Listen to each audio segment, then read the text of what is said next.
Samo sam radio svoj posao, znate. Bio kraljevski stražar. Štitio vas. Pa, onda to trebaš i činiti. Upotrijebi svoje vještine i iskoristi ih da igraš na svoj način. Dok želiš toliko tog, svaki potez oca znat svog. Nemoj sad bit na sebe ljut, nađi svoj šut. Straža si kraljevska ti, moraš na to igrati. Jer si nadaren čak, jer ćeš sve za doručak. Jer moraš naći svoj put, naći svoj šut, dosljedan bit, prestat se kriti, igrati. Ko što znaš ti, još poteza par, skok il dva par, izbor je tvoj, moraš bit svoj, igrati. Ko što znaš ti. Jedva kontroliram loptu. Kako da onda izmislim svoje poteze? Odličan si stražar, zato razmišljaj o rukometu kao što razmišljaš i o straži. Pretvaraj se da je lopta princeza. U opasnosti je, a obruč je palača.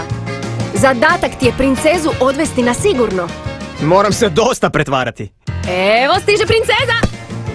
Štiti princezu, Gabe! Evo ga! Štiti princezu. To mi je prvi potez. Odličan je! Što još znaš? Dvorski top. Ha! Zmajosjek. Knockout. Zadnja bitka. Konačno sad ide mi, trofej taj ću zgrabiti. Za Avalon ću igrati, učinit oca ponosnim. Jer moram naći svoj put, naći svoj šut, dosljedan bit, prestat se krit i igrat ja. Kao što znam, još poteza par, skok i dva bar, izbor je moj, moram bit svoj i igrat ja. Kao što znam, kao što